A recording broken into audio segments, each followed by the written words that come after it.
I got my first career start was against Washington. And I'm seeing my matchup. I'm like, oh, I'm guarding Mike. Oh, it's on. Next play, I'm guarding him in the post. They got this young rookie on me? Oh, hell no. It's about to be a long night for you, young. Long story short, Mike had 32 that night.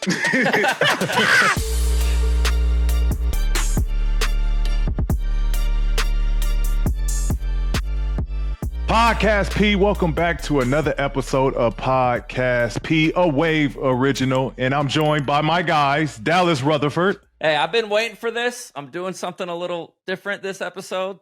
What you got? Just a quick cheers. Positive vibes only today. Just cheers. A little vino. A little bit today. Okay. Little Rutherford wine. Little Rutherford wine. Like the Rutherford wine. Like the Rutherford wine. And my guy Jackie Long. Shabba-dabba tweet. Hey.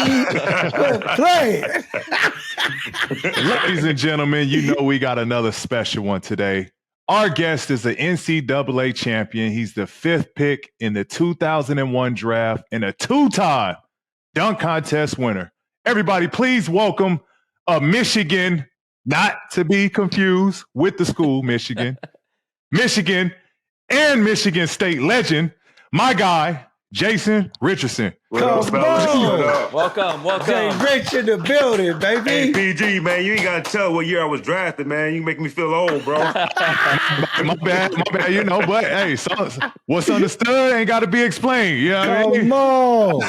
We had to make sure we not a lot of people can say that. Not a lot of people can say a top 5 pick in an NBA draft. So that's something special. I just want to say, Jay Rich, I've been a fan, man, since you entered the league, dog. You've been a baller, and you around my era. So you was one of my favorite players and one of my favorite players growing up. So I'm glad to have you on the show today, man. Appreciate it, bro. Appreciate it. Yes, sir. Jason, I'm gonna let P kind of tell you what we do these episodes with players, OGs in the league, and we call it story mode. So thanks for being on the show again. So, P, let everyone know and Jason know what story mode is all about. Absolutely, Jay Rich. So, story mode is episodes where we look back at classic and memorable moments of basketball history with yourself, OGs that were there in those moments. Getting right to it, this is, something just to ease into the conversation. We know you were once a teammate of Gilbert Arenas. I knew it. And this is kind of a 2-part question. One, when did you notice how special Gil was early on? And when did you realize how crazy Gil was early on? Man, you know what's funny, man? I knew early on, when we first started working on in LA, we're doing a pre-draft and we all come to LA to work out. And I knew Gilbert was special then, man. I mean, it was just at a time where he was in between a point guard and a shooting guard. Nobody really know what he was. He actually created that lane of combo guards that we know of right now. But you knew he was special. He'd come to the gym. He could just beat anybody in one-on-ones. He was the fastest player on the court, the quickest player on the court. So you knew he was special then, but nobody knew what he was. And the moment I knew he was crazy was, man, we playing a game. And it's our second year in the NBA. Gilbert has a terrible game. He's starting to play more. He's starting, but he becoming, kind of agent zero. He had a terrible game, and halftime happened. He just run off the court, run straight to the locker room. And we go in the locker room. Coach come in. He writing down the plays. Hey, this is what we got to do better. This is what we got to do. And Gilbert, when you get the ball here, you got to attack this way. And he turns around, and Gilbert nowhere to be found. So everybody's like, yo, where Gilbert at? And all we hear is a shower running. And then 2 minutes later, Gilbert comes out, full uniform. He got the uniform, socks, shoes on, drenching wet. I got to wash that off. Bad first half, I have to wash that off. And he goes out there and scores 25 points in the second half. Yeah. That's what I knew dude was right, man. Sound like Gil. Yeah, it's so wrong with him. He different. P, do you think we'll ever get another Gilbert Arenas? Because I hear all these stories. The one that always sticks out to me is when he said he wanted to be a pimp, and then they're like, what? And he's like, no, I wanted to be an international pimp. Could you imagine if in today's age with social media, if we had Gilbert entering the league right now and he was talking like that, it would be all over social media. It would be all over. I don't think we'll ever, No. guys might be thinking some stuff like that, but they won't have the No. balls to say something like that with No, social media. and It the would be thing sick. about Gil, it wasn't forced. Like he really felt that way. It's like I'm gonna say this. No, like Gil really thought that way. So like when he does stuff, it seems like dudes are kind of forcing stuff. It's just really how he's thinking in the moment. And you just like when he said I wanted to be a pimp, and then he backed up, said I want to be an international pimp, and we're at Right. rookie transition program, bro. We all looking like, yo, like you really just said this. Like, Right. what are you saying? Right. Like you still trying to get your foot in the door. You're Yeah. like, oh. That's crazy. Gil, like, I'm Agent Zero. I'm in the dough. He was Say what Agent I Zero wanna before say, Agent man. Zero. Absolutely. You played with MJ. I think MJ retired, 2003? Yep. You got a chance to play him while Yep. he was in Washington. Talk to us a little bit about that. When he crosses over, transition to becoming a player, you get to play against him, and then now he's the owner of the team in Charlotte. Well, I got two stories going with that, with MJ. So when he was in Washington, I got my first career start was against Washington. I come in the locker room, I see my name. shit. I'm like, oh shit, I'm starting. Like my first career start. We playing against the Wizards. And I'm seeing my matchup is Mike. I'm like, oh shit, I'm guarding Mike. Oh, it's on. Like I'm 20 years old. Yeah. Like, oh, it's on. It's about to go on. First play of the game is for me. It's ran for me. I catch the ball. I see Mike. I'm like, oh, yeah. Trying to make a move. Mike steal the ball, go down. Boom, score a point, right? Next play, I'm guarding him in the post. They got this young-ass rookie on me? Oh, hell no. It's about to be a long night for you, young motherfucker. It's about to be a long night. Long story short, Mike had 32 that night. It was a long night. It was a long night It was for a you. long night. And he talked shit to me the whole night. And I just, that was like, man, I didn't know what to do because one, I didn't idolize Jordan, but I watched him and I respected how great he was. Mm-hmm. And then two, it's just like, damn, this man is at 38 doing this to me, man. How am I going to survive in this league? He's 38 and he's controlling me. Like he dominated me. So that was just talking shit while you doing talking it. shit. I'm a kid. I'm a little kid, bro. I'm 20 years old. This man 18 years older than me, and he's punking me on court, and there's nothing I could do about it. Yeah. There's nothing I can do about it. But, at Mike, and then transition as him to, owner, manager at the time, and he was coming into the ownership part of it. You just saw how competitive he was as an owner. I mean, he was the type of dude just come down and like, hey, let's play ones. And he would dominate the ones. We'll go play cards, and he was just so dominant of just, everything he did, he wants to win. Nothing mattered more than winning for him. It's got to be crazy, like just to have MJ, because, obviously we know who he is, who he's been, what he's accomplished. He's, the biggest, greatest basketball player our game has had. Like just the craziness around that, to have MJ as, someone that y'all could talk to, especially, at a young age in your career. How old were you then in that time frame? Shoot, I was 7 years in, so I was turning 26, 27. As you're still a younger guy in the league. To have MJ in your corner, like how was that from was there conversations? Was there mentorship that he would allow, or he would kind of open up to you guys? Yeah, he was. And, we could ask conversations just on certain things he would do and just how he approached the game. But that's Mike. Mike is just different. He cut different. But you just try to pick up on any little things of how he approached, even being around him when we wasn't talking about basketball, just how competitive he was, his nature of just wanting to win. Nothing matters more than winning. And you try to pick up all that little stuff like that. But when in reality, you just didn't have the God-given ability he had. You could have the work ethic, but he was blessed with something that none of us else was blessed with. Right. He had that it. He had that it. Some dudes just got it. It's got that it. I don't know if you know, Rich, I am a nosy ass person, and I've been nosy this whole week because they told us we had you. So I done found some footage of you, man. A fight that broke out in Oakland in your early Warriors career. I done heard Gil's side of the story, and she talk about it, but I got to know from you, man, what the hell happened in that game versus the Trailblazers, man? Please, let's Man. hear your side of the story. That was a wild night, man. We battled in Portland. We wasn't winning many games back in the day. And, she gets the ball, he shoots it, it goes in. Immediately, Chris and Bonzi, they like locked up. And so me, Gilbert, we seeing everything going on, making sure it's cool. Like half the team literally left. And the only people on the court is me, Gil, Chris, and Troy Murphy. So it's a veteran and 3 rookies. Mm-hmm. Everybody else left the court. And so when they start like hugging and you start seeing this tussle, it's on. My teammate, bro. So we all running out there and we were trying to break stuff up. And I seen Ruben come and I seen Gilbert grabbing the chair. Like it's going crazy, right? It's going crazy. She going into the stands. It's like, man, it's getting out of control, right? We get back to the locker room. I don't think Gil told us part. It went to the locker room. No, we get back to the locker room. Chris Mills trying to go to the other side. But he finally calmed down, get in the locker room. He cussing out all the rest of teammates. Y'all letting the motherfucking little rookies out there that got my back. None of y'all better not say nothing to me.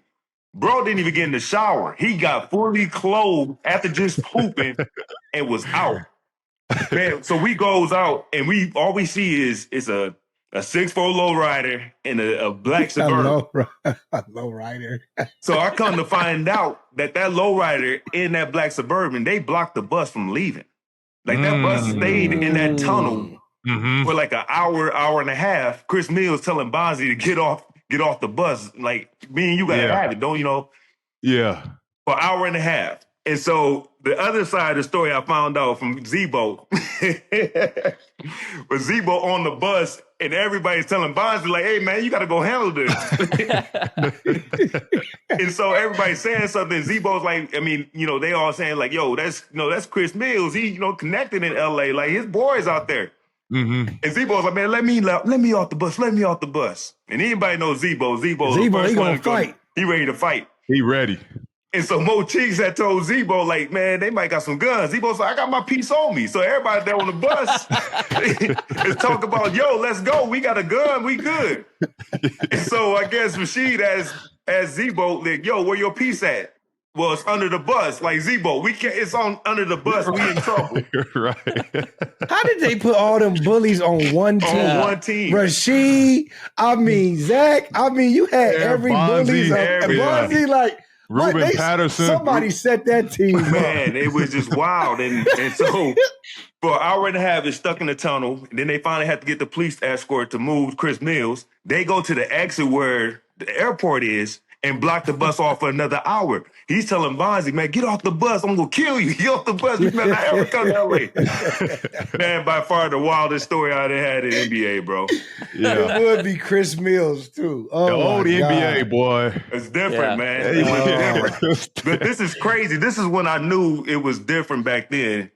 My first year in the NBA, Danny Forson, I didn't know, was one of my favorite teammates because he's just crazy, just cool. But him and his fiance at the time, she went to Michigan State. So I got cool with Danny because I knew his girl. Mm-hmm. And we're rookies. And Danny, for some reason, he didn't like George McLeod. And we playing the Nuggets. And it's like 2-3 minutes into the game, him and George McLeod get into it. Boom.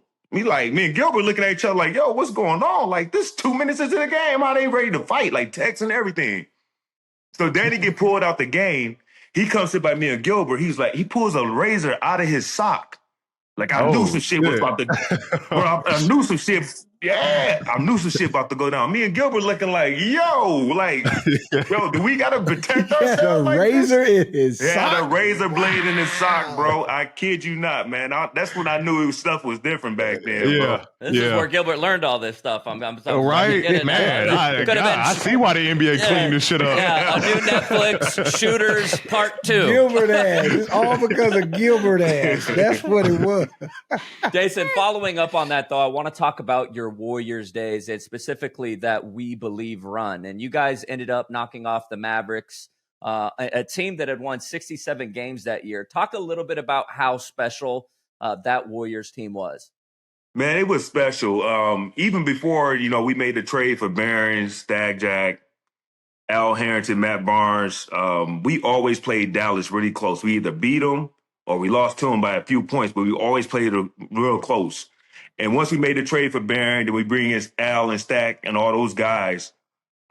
we just had the key. We had a successful. And then we had Nelly, who was the coach who basically taught Dirk everything he knew. So we had the answers to the test on how to play Dirk, what plays they're running. And it was real special because them first 5 years at Golden State, we wasn't winning nothing but like 17, 18 games. And I'm coming from Michigan State where I won a national championship my freshman year, went to the Final Four my second year.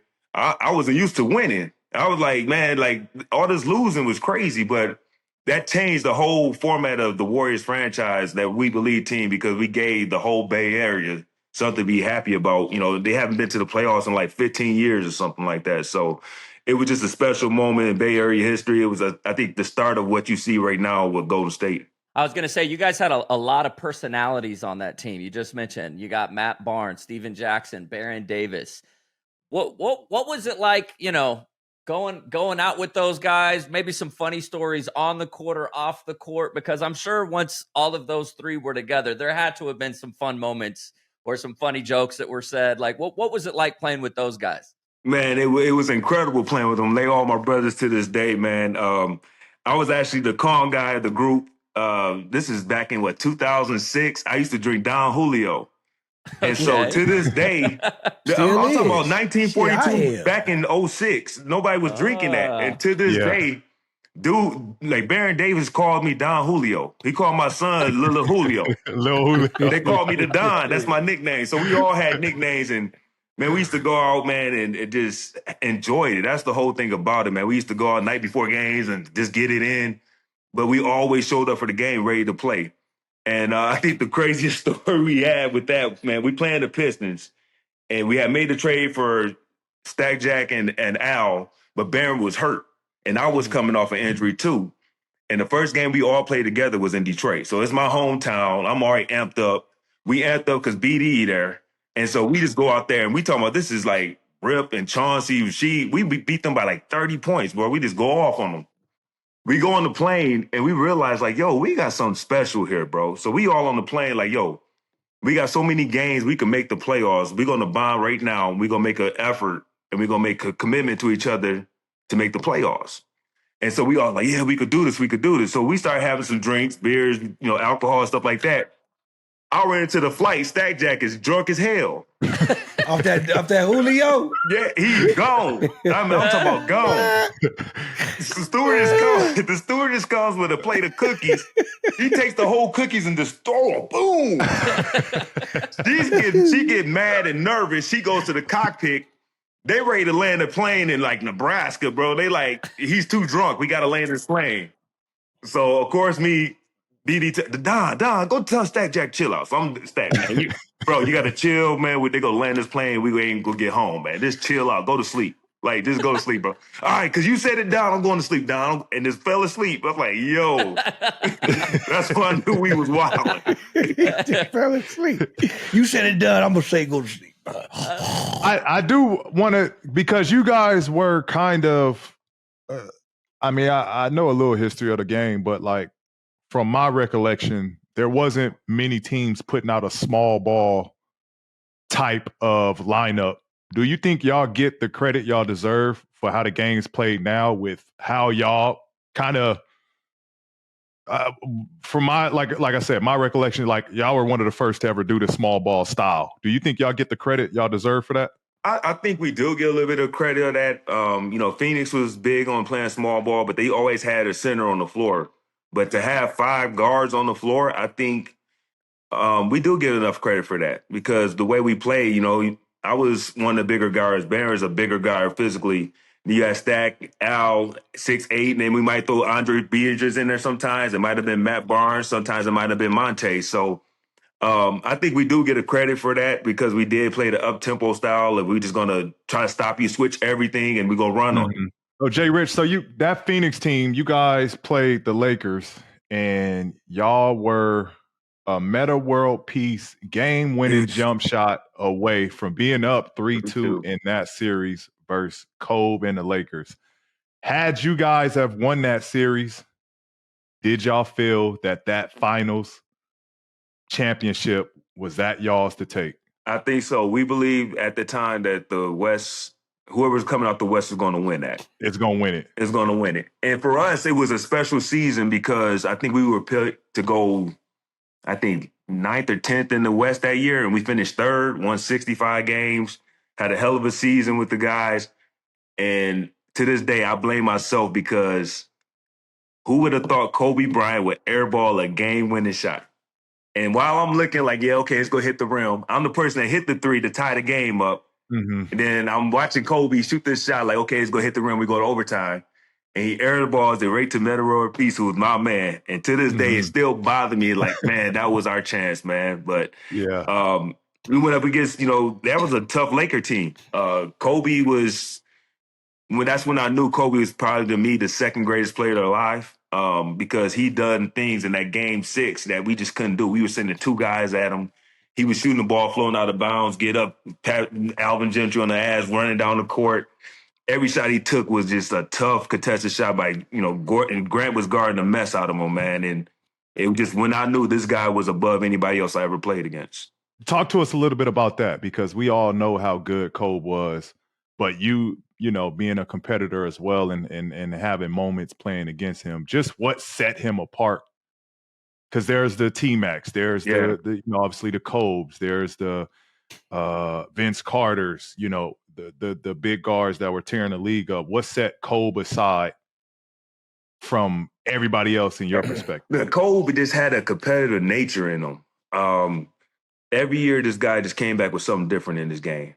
And, I mean, he just came back. I think one year he came back. He was the first guy to rip through. I mean, we played him in the preseason game. I had 3 fouls in the first quarter because he was just ripping through. Yeah. He came back another year. Every time he post up, he shot the ball left-handed. And it was just like, man, every year he tried to find something different or weakness in his game, and he came back and used it. And so after, my 3rd or 4th year, I realized, I said, okay, I'm going into the offseason to prepare for Kobe.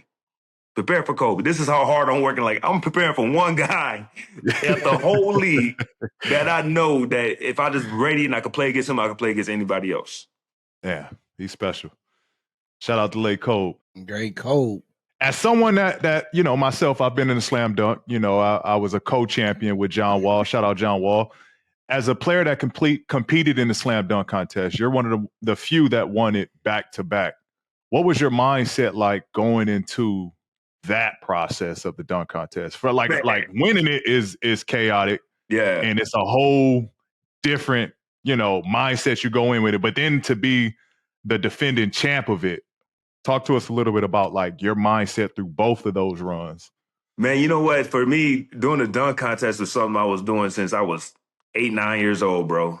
Got the hanger with the sock in your room, put it on your door, bro. I've been practicing those dunks since I was a kid, man. Just like watching Dominique, watching Jordan, watching some of Dr. J highlights, Harold Miner, Kenny Skywalker, just all these old dunkers because Saturday dunk contest was the thing you watch for All-Star Saturday. And so when I got the opportunity to do it, first of all, I didn't know you had to be in the NBA to be in the dunk contest. That's how much I was in love with the dunk contest. Yeah. And so when I got there, my whole thing was, it wasn't even the fans I was trying to impress. I was trying to impress my peers. If I knew I got my peers on my side, I knew I got the dunk contest because the fans going to feel off their energy. So every time I go up in there, I was trying to at least tear off the rim my first couple of rounds. And then my last dunk of the night, I wanted to make sure it was something they never seen before. And that was the recipe for me winning 2 dunk contests. Actually, I should have won 3, but that's a different story. Come on, talk that shit then. So on the third one, why didn't I actually wanted to win that one, but I actually kind of, in a sense, I threw that dunk contest because I was getting the label that I was just a dunker. And I worked so hard to become a shooter, worked my butt off to become a shooter. And I just got tired of the label of all he could do was dunk. And I was like, I could have easily did a dunk I knew I could have made, but I just kind of I don't really want to do this. But is there any dunk that you won both of them championships that you didn't get to do and we still never seen to this day? Is it a dunk that you didn't do in them dunk contests that you still got in the back of your head like I should have did this? Well, actually, there was off the glass between the legs was supposed to be my last dunk, but I needed something to get into the final round because I wasn't going. If you watch the dunk contest, every time I did a dunk, I didn't have the assignment as I did the first 2 dunk contests. I was like, okay, whatever. Right. I threw the ball off the glass and took it between the legs. Nobody ever done that before. And when I did, I was walking up to Chris Tucker, like, hey, all right, man, cool. Everybody going crazy. And I'm just like, man, I'm over this, bro. I'm tired of the label of being a dunker. I know when I was in it, right? Like I kind of knew what I wanted to do, but I've talked to a lot of guys and they're like, you know what? I just freestyle, whatever came to mind, my body, I just felt bouncy. And I get in the air and shit just start happening. Did you kind of have like a blueprint or a guideline that you were following in the dunk contest? Yeah, it was just, the 360s and women is normally everybody do. But then my secret weapon, my secret weapon was Gilbert Arenas. Like, this dude, I say some of the dunks he came up with to try me getting me to do, I probably would have broke my neck if I would have tried them. Like, Gilbert always had these crazy thoughts. And like, what people don't know about Gilbert, he goes to the gym and he works out. He's a workaholic. He gets on the machine.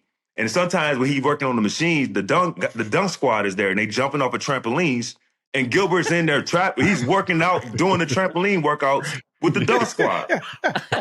So while he's up in there doing all these crazy dunks, he knows that I'm athletic and I could do them. And he's like, yo, Jay, I came up with this dunk. I need you to take between your legs baseline. Boom. That's how I won the second dunk contest because Gilbert gave me that dunk. The third dunk contest, I was like, yo, there's no way I could physically do this, bro. There's no way I could do this. I'm not even going to try that dunk. That's funny. I know, I think Shaq or a lot of the guys, once they finish playing, they do a dunk. Oh, I've turned this 45. I turned 46. I can still dunk. Do you still every now and then get up and dunk? You put one down on the rim?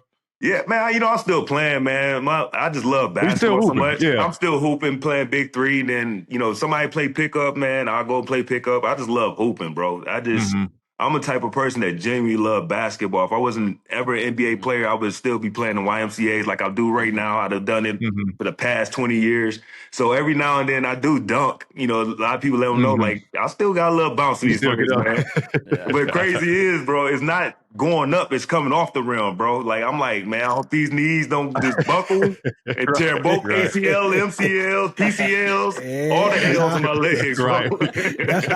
That's how I felt today playing basketball. Yeah, you got that sciatic. Yeah, it was ugly out there today, Jackie? It was ugly. Go ahead. I'm curious, just being a dunk champion, and now you're looking at the dunk contest over these last couple years.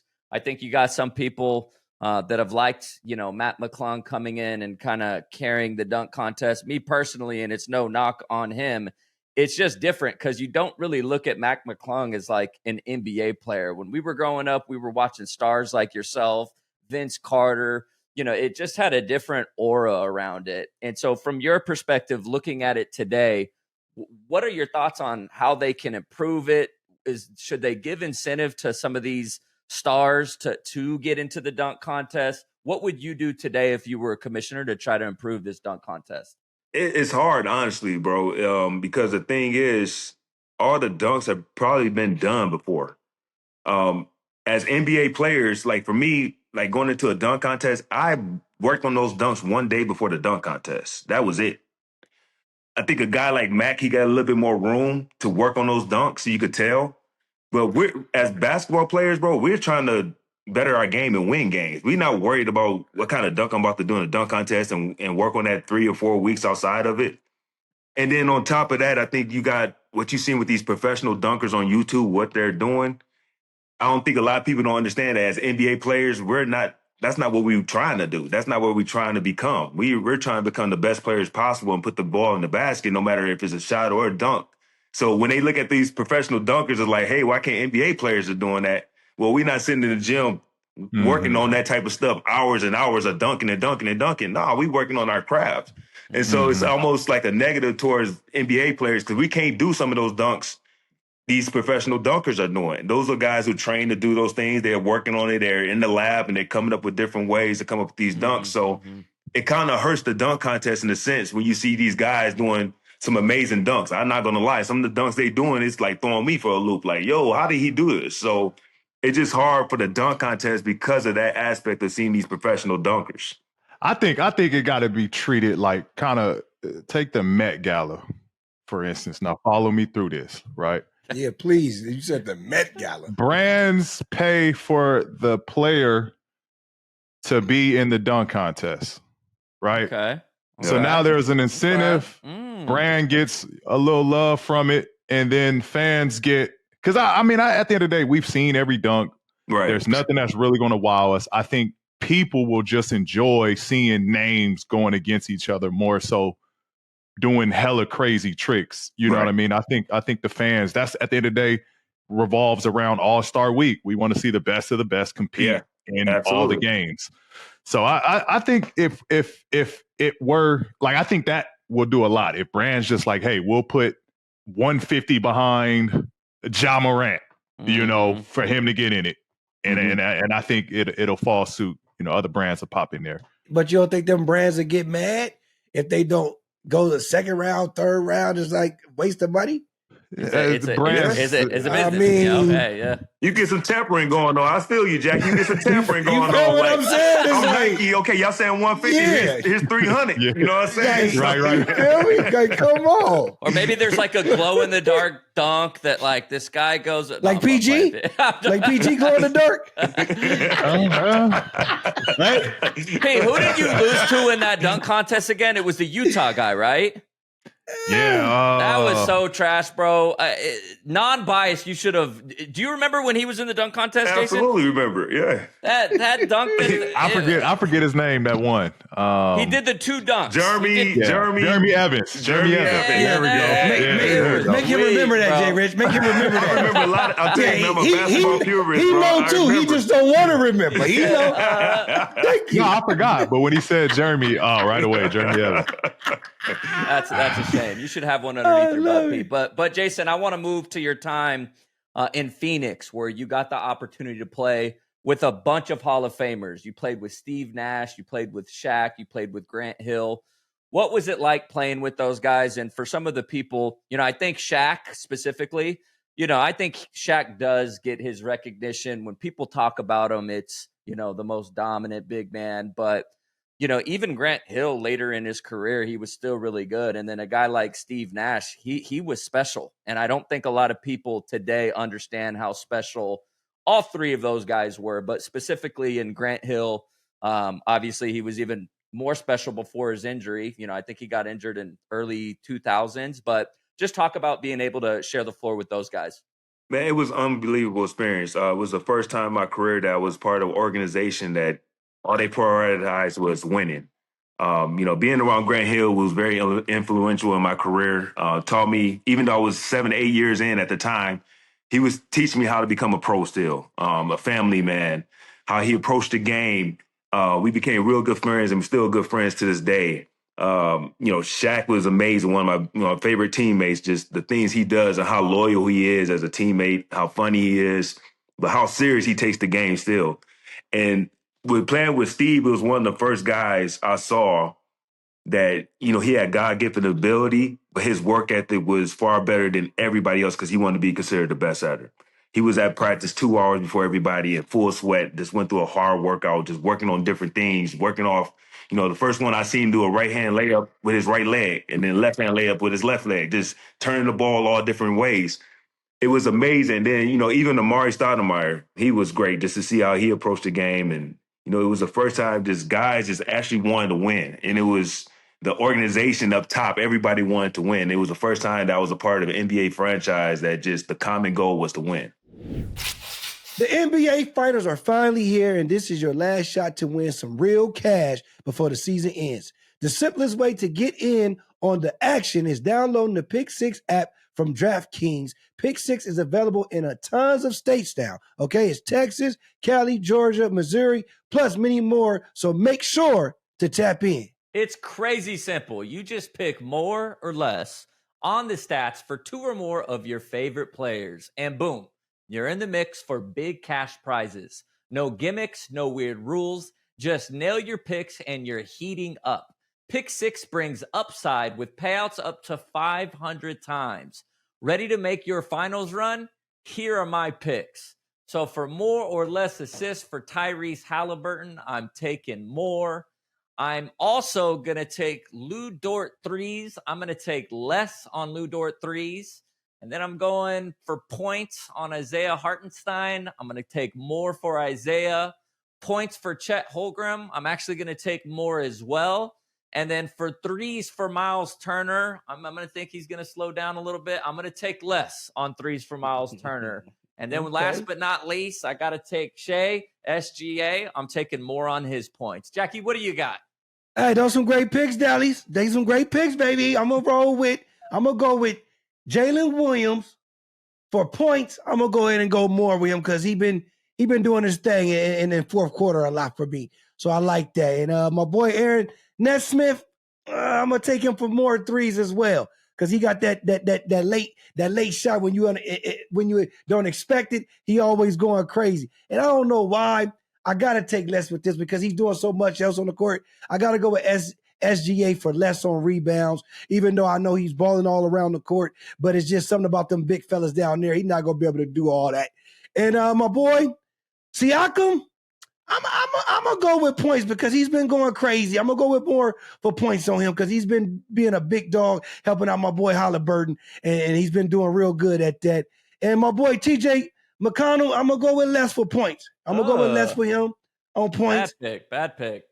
What you mean? I got to go less with him. I got to go with the white boy. I'm going less with him because he passes a lot too much for me. He passes way too much. He needs to shoot more. And I would give him more, but he just passed too much. And my boy Andrew Nembhard, I'm gonna go with less assists because he don't pass too much. He shoot a lot. So that's why I'm gonna go with that. And that's what I gotta say. So they're my picks. And get this. All new Pick 6 customers will instantly get $50 in bonus picks on just a $5 entry. So don't miss your last shot to win some cash this NBA season. Go download the DraftKings Pick 6 app right now and use code PODP. That's code PODP.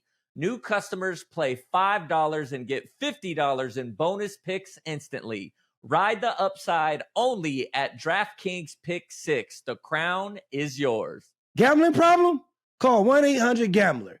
Help is available for problem gambling. Call 888-789-7777 or visit ccpg.org in Connecticut. Must be 18 plus. Age and eligibility restrictions vary by jurisdiction.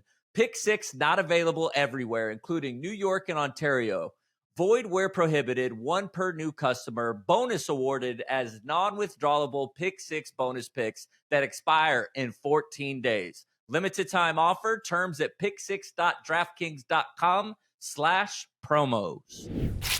We're taking a quick break to let you know McDonald's has an all-new crispy chicken strips. New McCrispy strips are here. It's chicken made for dipping. Tender, juicy white meat chicken with a golden brown peppery breading. It's chicken so good, it deserves its own sauce. The creamy chili McCrispy strip dip. Oh man, a sauce that's creamy, savory, and sweet with a little bit of heat. But it works with any of McDonald's sauces. Pete, what are your go-to sauces for the McCrispy strips? We gonna go, you know what, I had ranch yesterday. We gonna go with a little barbecue. Let's go a little yarbecue. Okay. You know, Little Yarby. a little yarbecue. Little Yarby. So head over to McDonald's and go grab the new McCrispy strips with a new creamy chili McCrispy strip dip. It's chicken made for dipping, only at McDonald's. Your younger days, you had a chance to play against Booz in the McDonald's game. Couple years later, Park Ball hit him off the head in the rookie sophomore game, 3-ball in his face. You and Booz, did y'all have like a relationship? Was there a little smoke after the situation?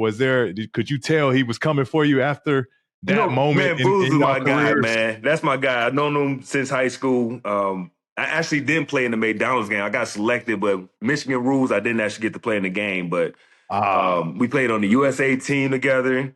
We know each other, played through high school, all that. At the time, 2001, old school basketball, it was an one at the park, Rucker Park. Yep. And I'm trying to make the move because I really wanted just to take it between his legs, but he wasn't budging at it. I can't handle the basketball. I'm not a dribbler. I shoot the ball and dunk. He didn't want to bite at the move, so I just bounced off there and shot the 3. And so it's crazy because a coach of mine, a good friend of mine, Keith Smart, he was a coach at Cleveland at the time. And years later, he told me that the whole thing was when they played Golden State Warriors, they would go let me go for open lane for a dunk, and Boozer supposed to come across and clothesline me. And I'm like, hey, coach, man, I'm glad y'all didn't. And Booze didn't want to do it. And I appreciate Booze for that. But I said, hey, coach, y'all done saved me thousands and thousands of dollars because I would have tore that whole arena up that happened. Yeah. That whole arena would have Right. been, they'd have to call the police, the national security, the SWAT. I would have tore that whole arena up that would have happened. But, you know, Boo's my man to this day. We talk, we golf together. Our kids play together in high school, man, and there's no hard feelings. And I told him when it happened, it was nothing personal. It was just, the street ball movement was going on in 2001, 2002. I'm glad you said you're friends with him. When Carlos Boozer came out with that cut, did you ever talk to him about the haircut and I don't know if it was the Beijing special or what it was? No conversations on that? No, there's no conversations on that, man. Just a little heavy on that, man, but no conversations, bro. If P saw me come out with something like that, like he's gonna say something. You know what I mean? Nah, bro. Hey, yeah, come up off that haircut, and I'm washing that out immediately. A whole full, just a bunch of tar in his head. Your early impressions of the NBA when you was playing your first game in the summer league, you played against the early 2000s freak of natures, the Darius Miles, the Hugh Rich, Lamar Odom. Your early first impressions, what did you think about the NBA when, like, damn, I'm playing against motherfucking athletes right here? Bro, it was tough, man. I mean, back then, the league was run by two guards and power forwards. And so you guarding some of the best players in the world at the two guard. Then you got a four, Tim Duncan, Tracy McGrady, Dirk Nowitzki. These type of dudes are coming to set pick and rolls, and sometimes you getting switched on to them. So now you guarding some of the other best players in the world at that. So it was tough, but I know coming in, my first summer league, playing in Long Beach at the Pyramid, I'm feeling good the first couple of games. I'm balling out, doing my thing. Like, okay, I'm gonna be all right. And then the Clippers showed up. Q Rich showed up. Darius Miles showed up. Keon Doolin showed up. LO didn't play, but he was in the building. They had basically their whole team playing in summer league.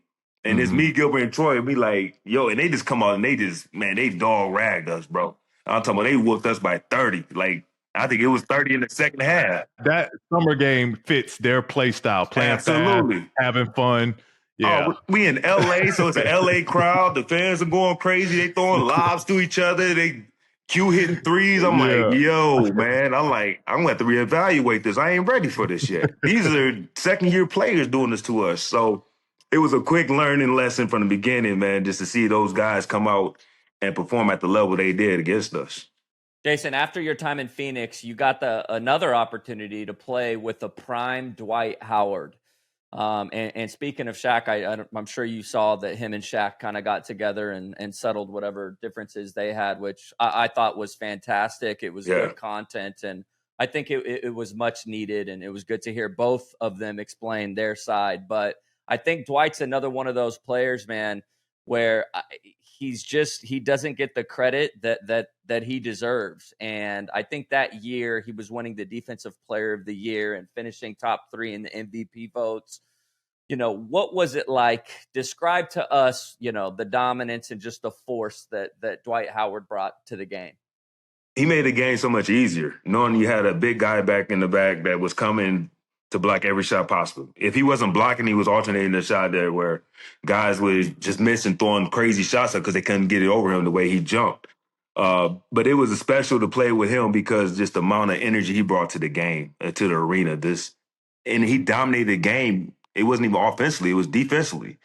He won, I think, 4 defensive players in the year. I think I was a part of 1 or 2 of those.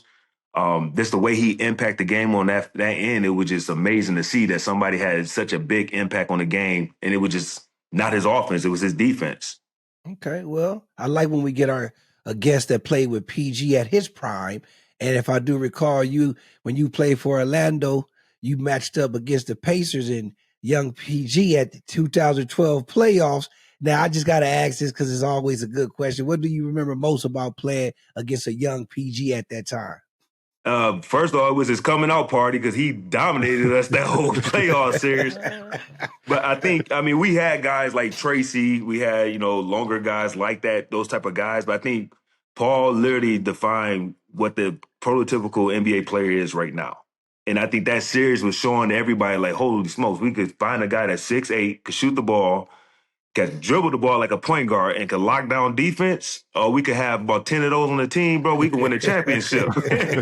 So I knew Paul was good, but it was like he took it to another level, that playoff series. I was like, man, where does young fella come from? Like, he just came out of nowhere. He just dominated us that whole playoff series, man. But it was special to see a young guy come in and have his breakout experience in the playoffs like that.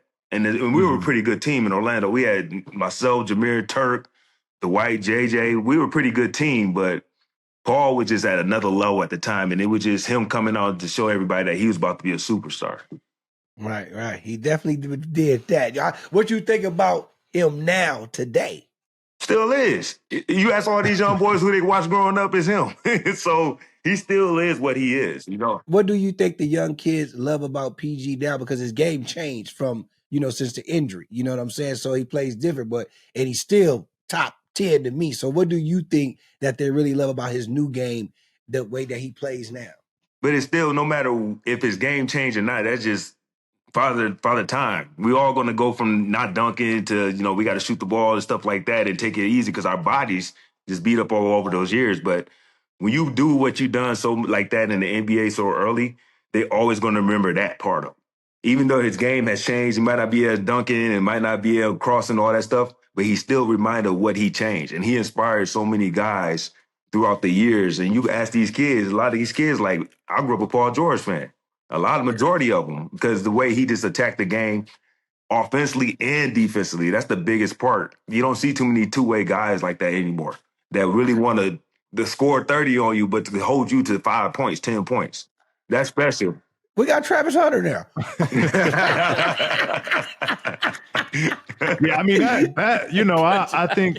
I think I was lucky to grow up loving y'all era of basketball because I would watch the guys that, the Kobe's, the Josh Howard, like guys that enjoyed playing both sides of the basketball. Like it wasn't about, I can score, I could, I can make you look silly on one end. Like I used to love watching Kobe trying to do that shit on both sides of the ball. Right, so right. It just, I was just, blessed to be able to kind of play at a high level and do that in the NBA. But like, man, it was just being a fan of how y'all played and how y'all approached the game that kind of set the tone for me. Like, man, I want to be like those guys. Like, yeah, you might get me, you might make me look bad on a possession or a night, but shit, I'm gonna be ready next time we match up. Like, and I think that's what the NBA missing right now, man. We just don't have. My era was a little different than what it is today. We had certain guys that would specialize in certain things. We had guys that were only in the league for defense. We had guys that were only in the league for offense. And so you used to have those chess matches between teams, especially in the playoffs, right? Okay, who will get the best of who? The defensive matchup or the offensive matchup? And that's what made the playoffs really interesting because guys really locked up in the playoffs. And I think they start getting back to that. You start seeing the physicality coming back to the game right now. But you're missing those guys like Paul, how they play defense. And you have the offensive guys, how they stop these guys. And it's just a chess match that goes on. And you just miss that type of basketball. We want to welcome the young fella to the pod. Can we get the young fella to the pod? Somebody we know very well. Yeah. Played for PG Elite. Young hooper in his own right, fresh off making the Big Ten All-American team. Please welcome Jace Richardson to Podcast P. Hey, welcome, what's up, Jace. young fella? What up? Where he at? Hold on, let me fix my There camera. he go. I don't see him. Okay, he right next to him. Okay. He got the hair. His daddy don't got the hair. Okay, I couldn't see. What's up, youngin? How the process going? Talk to us. How the process going over there? Man, it's been great. Just going through the combine, working out with these guys. Just going through the process. It's been fun. Just ready to do these team workouts. So I know teams have, I know they have their positives, they have their strengths, they have their weaknesses. What are you going into these draft workouts? Listen, this is what I want to prove to everybody that for whatever they didn't see me do enough of this in college. How are you kind of approaching these workouts when they come? For me, on my size, a lot of people have been questioning like what position I really play. Because at Michigan State, I was really the 2 guard. So just trying to come into these workouts and just prove like that I played the point. Like I could be a point guard in the league, be an IQ player, make plays for teammates, make plays for myself, just be a high IQ player. Yeah, that's how I know you because I got a chance to watch you. Shout out you playing for PG Elite, putting my program on the map. But I got a Hey chance man, to don't watch that make you feel old, bro? You about to have one of your it students does. in the league about to play against them, man. Walking on It OG does, status, P. It does. It does. Story mode, But Paul you know George. right. But you know what? It was just a great feeling just because it was like, yo, that's one of the kids that was from my program. Like it was amazing following y'all journey at Michigan State, following y'all tournament run, just because of I know that kid. That kid represented PG Elite, and kind of lifted the program off the ground and got us off to where we're at now. So it was a fun journey for me just to watch you and sit back and be a fan of what you've done. But I know you could play the point. That's why when I see is he a peer point? Can he play the one? It's like, well, shit, y'all, that motherfucker can score. But if y'all knew he really was a point guard, like, so man, I'm excited for you, bro. I can't wait till you really get to roll the ball out and the team gets to hand you the keys and you get to show what you can do. I can't wait. Jace, like P mentioned, you played for PG Elite, and no pressure here, man. This might be able to help with some recruitment. But why did you choose to play with that program? Share some words with us. So I remember first time I met his program. We played in the Made Hoops Championship, 8th grade. So I was with Vegas Elite at the time, and we played PG's team. So they had like all the media coming into it. So we want to get them like this the game. So we kind of playing back and forth. I hit a shot. I'm thinking we won the game. We up 5 with like 12 seconds left. Lose the game. ZZ Clark hit a game winner. I'm like, So kind of just after, my good friend Isaiah Elohim, he's kind of like, oh, like we got PG Elite, like we need a point guard. So I'm like, yeah, let's do this. Like we had a great squad. I mean, Jamari Phillips, me, and then later on we get Carter Bryant. So we had a squad, and so I kind of just stuck with those guys all the way up until my 17 U year. I was Paul's point guard back in the day in AAU. I just want to. I'm being serious. I just want you to know that. No, I care. I just want you to know that. Like, just to be clear. He ain't asked that. He didn't ask that question. You didn't make it. Jackie's stupid, bro. But look, check it out, Jace.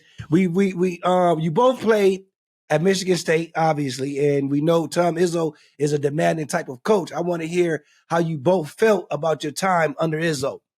I enjoyed it. I already knew kind of coming in what it was going to be. I mean, I've had somebody that went through it for 2 years, so I already knew what I was walking into. And he's demanding, but it comes with love. It comes with love. Right. Like he's like everything he says is out of love. He doesn't care about you. He cares way more about you off the court than he does on the court. So whatever he says on the court, you really got to take with a grain of salt because he really truly cares for who you are as a young man. See, he got the old school Twilight years. Izzo. Yeah, I got the more rugged Izzo where it was yelling, grabbing you in your face. But what he said it's all true. It was never personal. Even though he's demanding, it was for the best of you. He always tried to pull the best out of you, and it worked. It helped my career tremendously. Going to Michigan State, I could have went to any college in the country besides Duke and North Carolina. That I would have probably been start. I was an All-American, top 5 in my class. But I knew at Michigan State I was going to learn from a guy that he's very demanding. Is going to help me get to the next level. And I had 2 pros there, Mateen Cleaves and Morris Peterson, that I could learn from. So I was coming off the bench, but I knew I had to be there because it was going to help me get to the next level. Mm-hmm. Jace, I know you were heavily recruited as well. Like, how far along did you know, like, all right, I want to follow Pop's footstep, Michigan State's where I want to be? How far along in the process did you know you wanted to go to Michigan State as well? Probably 4 days before I committed. So I'm going through the process. I get to my top 3. It was Alabama, Cincinnati, and Michigan State. So I'm kind of just doing pros and cons and like just going through every school. And I think a week or 2 before I committed, I told my parents, I'm like, I'm probably going to go to Alabama. Like, that was the word. So I go to my Michigan State visit, and it's during grind week where all the players come back, all the pros come back, and we just have a great weekend. Like everybody plays, and I'm like, I can't pass this up. Mm-hmm. I get to learn from all these great guys who've been through it. You know, I'm over here learning from Cassius Winston and Mateen Cleaves. Like those are two great point guards. So I'm like, I have to like he's got a lot underneath his belt. I need to go here. And so I think I told him like 2 days before I committed I wanted to go. I was like, this is a spot for me. Like I feel like I can learn, I can be myself, I can play my game. And so the whole time with Grind Week, just a little bit in depth with Grind Week, is when all the pro athletes come back from the NBA. So Draymond, Jared Jackson, Miles Bridges. When I was playing, I was coming back from this. Steve Smith come back, Magic Johnson. It's everybody that ever played at Michigan State, professionally or not. You come back, it's a brotherhood, and we have a weekend together. We working out. We're going to a football game. We have a barbecue. And I told Alabama, me and my wife thought he was going to Alabama. We was like, if y'all let him go to Grind Week, y'all gonna lose him. Yeah. I'm telling, my wife is telling, the Alabama coaches, y'all let him go to Grind Week, y'all gonna lose him. Y'all gonna lose him. And that's what happened. Like they wanted to reschedule because Jason was supposed to have his visit at Alabama the same weekend, Grind Week. Alabama called, they wanted to reschedule the visit. And I'm like, hey, you had that visit now or you gonna lose him. It's a wrap. It's a wrap. With the Grind Week, he's seen all the brotherhood. He's seen, all the pros coming back. He's seen, everything that we Michigan State represent. And I think that's why, he chose Michigan State, which is the same reason I chose Michigan State. I love that you allowed that to be his decision because it don't sound like you were recruiting him as a pop and someone that's been there at Michigan State. It sounds like you just let him have his recruiting of his own and make the decisions for himself. Absolutely, because when it's all said and done, he's the one got to be at practice. He's the one got to be on campus. He's the one got to live in the snow while I'm in Miami in the beautiful sunshine weather. And that's his job for him to go through that process. I went through a similar thing where my whole family wanted me to go to Michigan. I grew up a University of Michigan fan, Fab Four, watching Chris Webber, Jalen Rose, Juwan Howard, Ray Jackson. And when I went to Michigan State, I felt that brotherhood like he felt. And that's why I ended up winning Michigan State. And my family all wanted me to go to Michigan, but I made that decision on my own. And it turned out to be the best thing that ever happened to me. And so when my son go through this and I got a younger son, Jackson, I want them to make a decision on their own to where they go because they got to feel that they could get better there. They could learn there. They could help them maybe get them to the next level. I love this, Jay. You seem like you been a great father for a long time. Got these kids getting ready for the league, man. So this next question is for Jace, but I know you probably got a hell of a answer for this. But I want to ask Jace, man, with the draft coming up, I got to ask you this. If I was the GM of a lottery team, why should I draft Jace Richardson? What is he bringing to my team? And we don't want you to answer this, Pop, because we know. You got a lot to say about yourself, but Jace, talk to me. I think one of the biggest things is leadership. I feel like for me, being a young guy, I always try to be as vocal as possible. So it doesn't matter who's on my team. I'm always trying to be, loudest dude in there, trying to be vocal, trying to lead.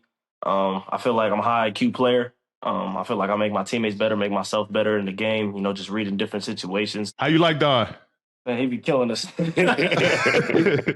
Don tough. But I tell people, because now it's usually like 5-6 guys together for the first month and a half. I had Don just by myself. Ooh. And that shit was like hell week. It was just me and him.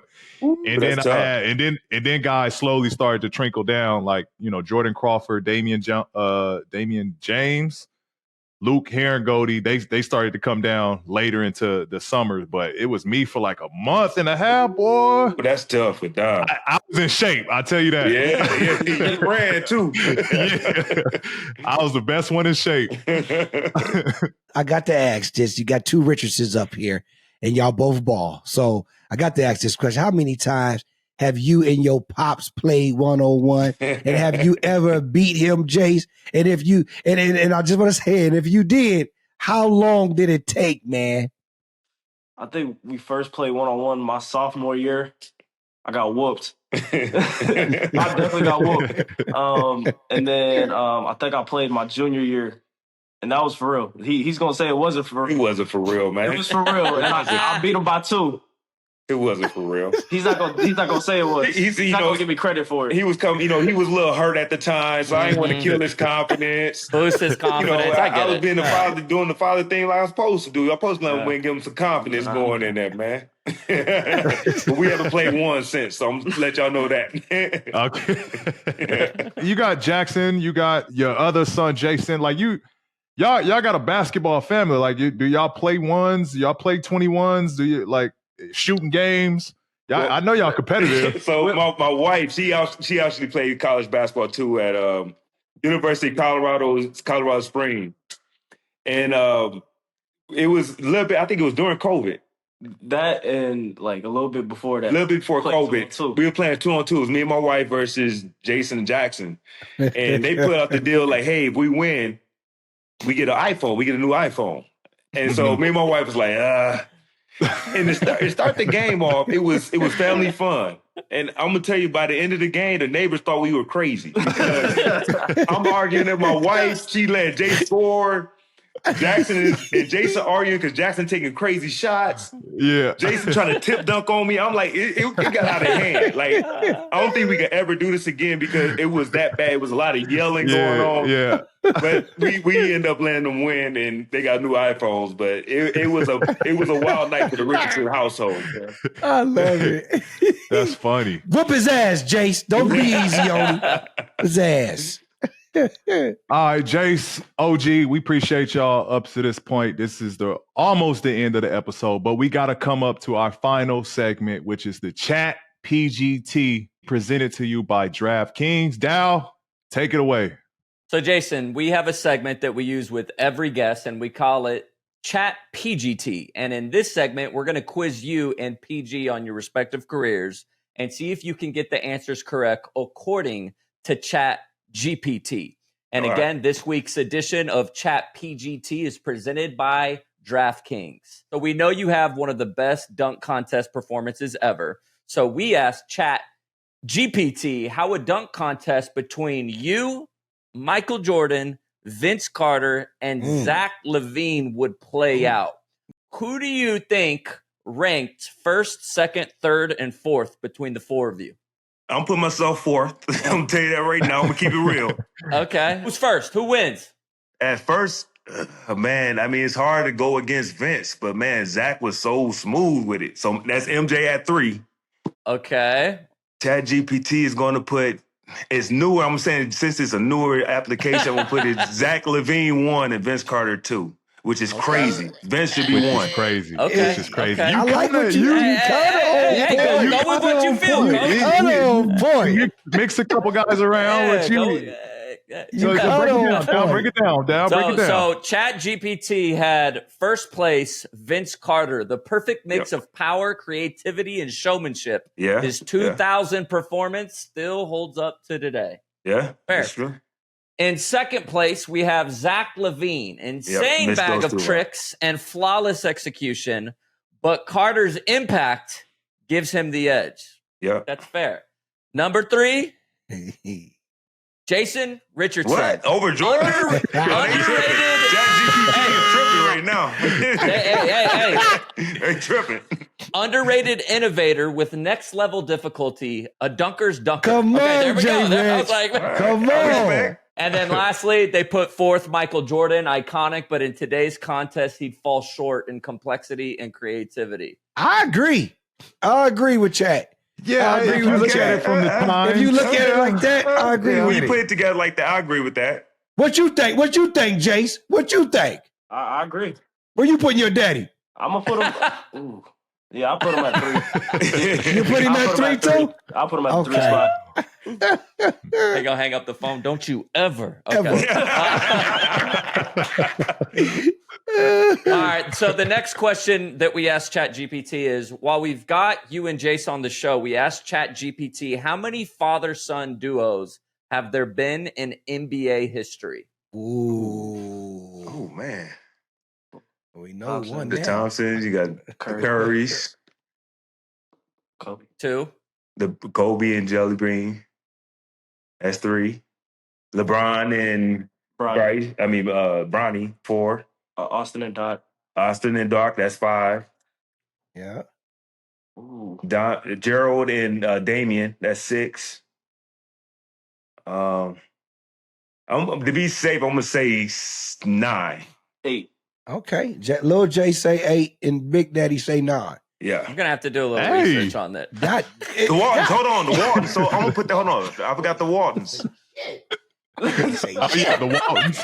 The He Waltons. say shit. Bill, yeah. So I'm gonna say. That was wild. That was wild. Oh, man. OG, we just had to check Jackie, man. Yeah, My bad. I said going Big Daddy. crazy. They gonna get mad. Because I I'm said gonna say 12 now. I'm gonna say 12. Okay, so What's the answer, Dal? according to ChatGPT, says around 100 father-son duos have played in What? NBA history, where both father Wow. and the son have appeared in at least one NBA game. They might be talking about Wow. ABA too. ABA and CBA, y'all adding those numbers too. Well, Michael Jordan's got like 3 sons: Jimmy Butler, Anthony Edwards. There's a lot of guys, bro. So 100? I didn't know that. Wow. yeah, I didn't know that. It crazy. seems high. That's It does crazy. seem That's high. really We That's can ask. really high. I'll do a little research on the side, and we'll get back to you. Man, that's wild. I never knew 100. Me either. I didn't know that one. OG, Jace, good luck in this year's draft. We rooting for you, bro. Hope top 5, man, and you go and make a difference right away. But you got my support. You got Podcast P support. OG, we appreciate your y'all, time man. coming Thank on you, to the guys. show. Thank Yes, you, sir. guys. Thanks for having me, fellas. Shit, y'all. Yes, sir.